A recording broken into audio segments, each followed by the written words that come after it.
Hello guys, welcome back to my channel. तो आज मैं नेटफ्लिक्स की न्यू सीरीज़ को एक्सप्लेन करने वाली हूँ जिसका नाम है मंडला मर्डर्स। तो मूवी की शुरुआत होती है 1952 में चरणदासपुर के नाम के गांव से। यहाँ मोक्ष और चिट्टी को बात करते हुए दिखाया जाता है। ये दोनों किसी बेसमेंट में थे जिसमें मोक्ष को यश के बारे में बताया जा रहा था और कह रहे थे कि आज उनका सपना पूरा होने वाला है। 14 साल पुराना सपना पूरा होने वाला है अयस्त्र यंत्र की मदद से। ये एक तरह का कल्ट है जो जादू टोना और साइंटिफिक टेक्निक्स को यूज़ करके यीस्ट को बनाने की कोशिश कर रहे हैं, जो कि एक तरीके की इविल एंटिटी है या फिर इविल कोड हम बोल सकते हैं।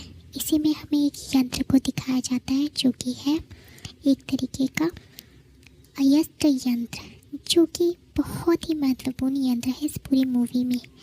इसको आप कह सकते हो कि इसे बहुत ही अच्छे तरीके से इस्तेमाल किया गया है यश को बनाने के लिए। और यश इंसानी शरीर से बनेगा और इंसानी रक्त से ही वो चलेगा। तो ये देखिए, इसके अगले ही सीन में हम रुक्मिणी को देखते हैं जो कि यश को बनाने में कामयाब होती है 14 साल पहले इस यंत्र की मदद से ही।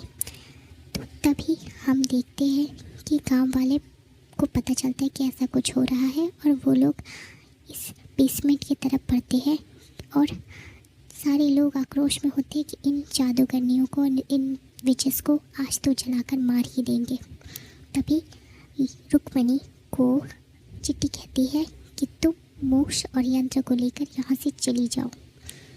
तभी रुक्मिणी चली जाती है क्योंकि उसके बनाए हुए ये यंत्र को किसी ने आग लगा दिया है पहले से ही। वो ये सब देखकर बहुत रोती है और वहाँ से चली जाती है। तभी चिट्टी एक तरीके का ब्लास्ट करती है और पूरे गांव वालों को अपने साथ ख़त्म कर देती है। इसके बाद ही मूवी 2025 में विक्रम को दिखाती है जो कि दिल्ली पुलिस में है, जो कि अभी अपने पापा के साथ ट्रैवल कर रहा है। वो ट्रेन में अभिषेक नाम के एक फ़ोटोग्राफ़र से मिलता है और वो नोटिस करता है कि ये जो अभिषेक है उसमें कुछ तो गड़बड़ है। उसके हाथ के अंगूठा गायब है। पूछने पर वो कहता है कुछ नहीं, बस ऐसे ही। ये जो दिल्ली पुलिस का विक्रम है वो अभी फ़िलहाल जॉब से टर्मिनेटेड है। इससे हमें ये भी पता चलता है कि वो उसकी एक गर्लफ्रेंड है जो कि अभी कोमा में है और हॉस्पिटल में है। दोनों बाप बेटे घर पहुंचते हैं और घर पहुंचते ही वो उन लोगों को कुछ ट्रामेटाइजिंग बातें याद आने लगती है, क्योंकि घर से जुड़े हुए कुछ पुराने रहस्य हैं जो उन्हें याद आने लगते हैं। विक्रम और उसका भाई बचपन में ही जिनका एक्सीडेंट हो गया था, उनकी माँ जो उस एक्सीडेंट के बाद गुम हो गई और नहीं मिली, भाई जो कि मर गया, इन सब का जिम्मेदार कहीं ना कहीं विक्रम अपने पापा को समझता था। उसे लगता था कि उसके पापा ने उसे खोजा नहीं, अच्छी तरीके से छानबीन नहीं की उसकी मम्मी के। दोनों मिलकर अच्छे से अपनी ज़िंदगी गुजारते हैं। यही अभिषेक जो होता है वो फोटोग्राफी और वो अनन्या के लिए काम करता है। इसी के साथ अनन्या भारद्वाज को दिखाया जाता है जो एक तरीके के पॉलिटिकल बैकग्राउंड से है। और फिर सुजय और विजय को भी दिखाया जाता है जो कि उसके अपोजिशन में होते हैं, जो उसके पार्टी से टिकट लेना चाहते हैं। वो खुद तो कुछ नहीं कर सकती है पर वो अभिषेक की मदद से दोनों का स्ट्रिंग ऑपरेशन कराने की कोशिश करती है। पर दुखद न्यूज़ ये है कि अभिषेक जो है वो पकड़ा जाता है क्योंकि सुजय ने उसे देख लिया था। अब वो उसके गुंडे उसे दौड़ाते हैं पर उसे पकड़ नहीं पाते। इसी में अनन्या भारद्वाज के बारे में पता चलता है कि ये इसका जो हस्बैंड है वो पैरालाइज है और कहीं ना कहीं इसमें इसका हाथ है, क्योंकि इसे चाहिए पॉलिटिकल में पहचान, पॉलिटिक्स में।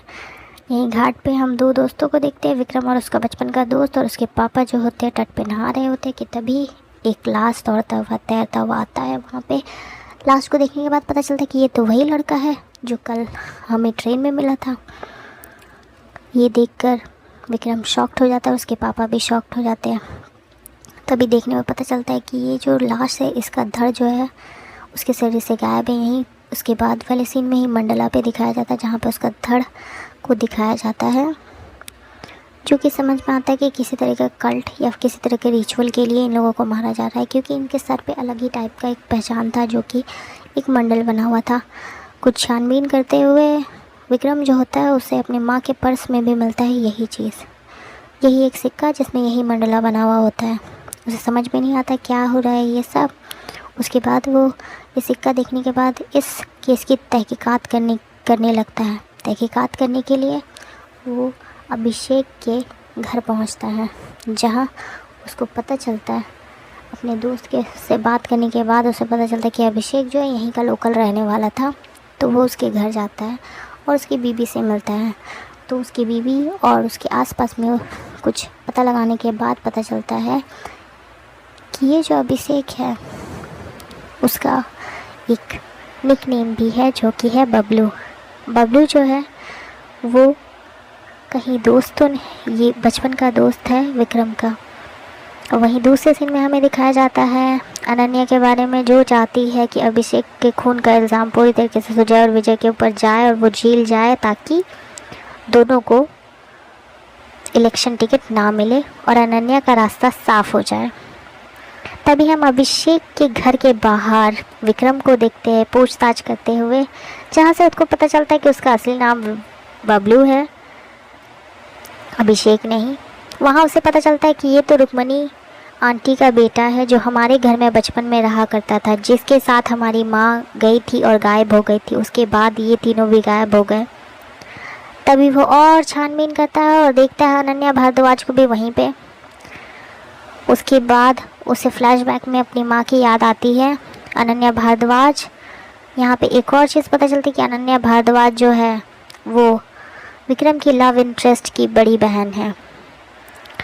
तो अब इस सीन में एंट्री होती है रिया थॉमस की, जो एक सीबीआई ऑफिसर है, जो कि अपने किसी तरीके का ट्रॉमा से गुजर रही है और वो बस दिमागी तौर पे ठीक नहीं है, ऐसा उसके सीनियरों का मानना है। पर वो चाहती है कि वो फील्ड वर्क करे और उसे इस केस में बहुत ज़्यादा इंटरेस्ट होता है और वो दिल जान से चाहती